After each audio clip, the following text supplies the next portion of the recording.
I mean, that's not what a cyborg is.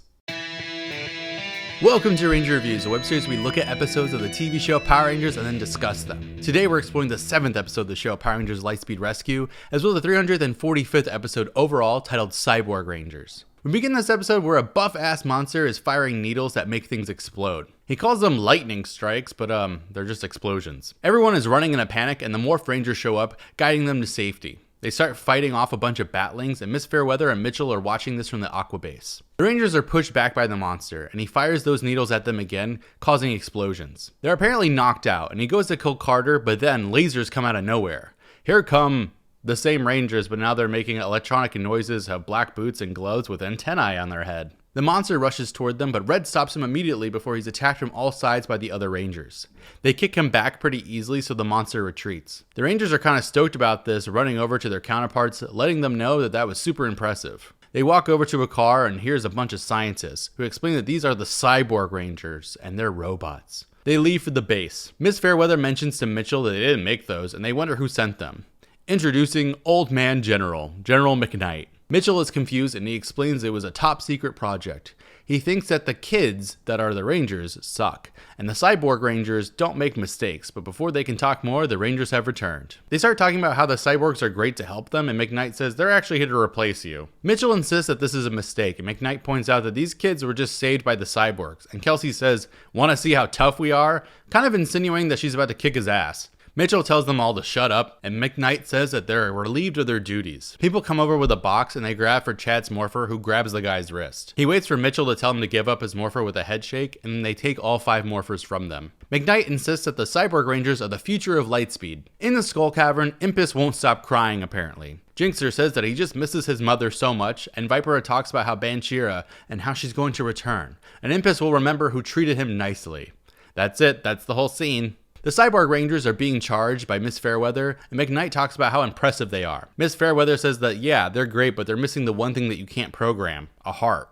Well, okay then, I don't know if you need to be that honest. The 5 Rangers / now non-Rangers are hanging out together on a bridge, and Chad asks if the Cyborgs are better than them, and Carter says he doesn't know. They look sad. Meanwhile, Lightning Spikes McGee is back, blowing shit up. Then the Cyborgs teleport in an awesome way, hitting him down. The scientists and whatnot are there too, ready to control the Cyborgs, who are flipping around and fighting pretty well. In the base, McKnight reiterates how great the Cyborgs are, and Mitchell doesn't respond. Also, the Cyborgs hit the monster back. McKnight is now just gloating about how great they are. They hit the monster down. They call out their Cyborg rescue blasters, and the monster puts lightning strikes near them, blowing stuff up, taking the Cyborg Rangers down. He laughs evilly, teleporting out. McKnight is floored by this. The real Rangers see an explosion and they think that they should go, except for Joel and Kelsey, who say they were fired and it's the Cyborgs' problems now. That would be me, to be honest. Also, the Cyborgs stand up and they seem to be okay. The scientists try to turn them around, but it seems that actually they're targeting the scientists now. They try giving the Cyborgs commands, but they're not listening. Miss Fairweather points out that their circuitry is fried, so they need to be stopped. Mitchell calls for the Cyborgs to be set to self-destruct, but that doesn't even seem to work. McKnight is pissed, saying that there has to be a way to stop them. Then they're literally moving pieces of building out of the way to get to these scientists. Rough. They're now chasing them down as explosions appear around the scientists, who are knocked down and surrounded. Here comes Super Carter to the rescue, who gets the scientists away. He then takes on Cyborg Red, hitting him down. The Cyborg then says that they're going to target the human Rangers now, and they'll be terminated. Luckily, here's Mitchell and the Rover yelling for the Rangers, tossing them back their morphers. Time for some human power.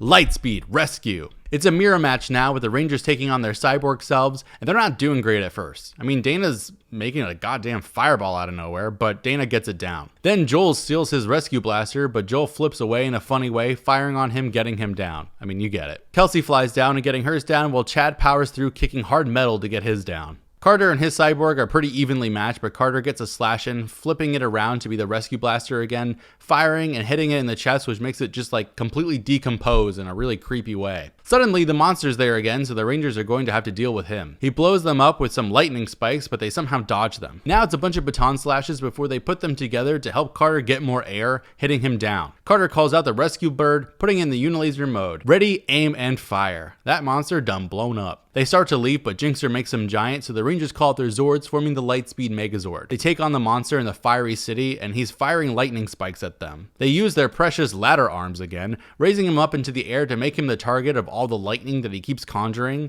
and then they use the Megazord saber, slashing him into nothingness. In the base, the Rangers celebrate their win, and they give attention to McKnight, who admits that he underestimated the Rangers' capabilities and their hearts. He apologizes. He also says Mitchell made a wise choice to choose who he did.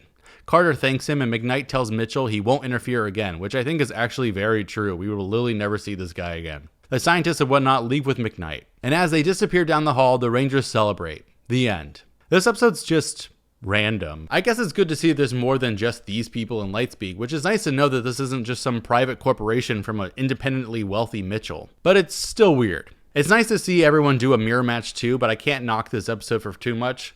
Just a bit of a filler, but I'm not complaining. I also loved Joel and Kelsey totally quitting on being Rangers after they were fired. That was actually pretty great. So what will happen next time? Find out then, but until then, may the power protect you.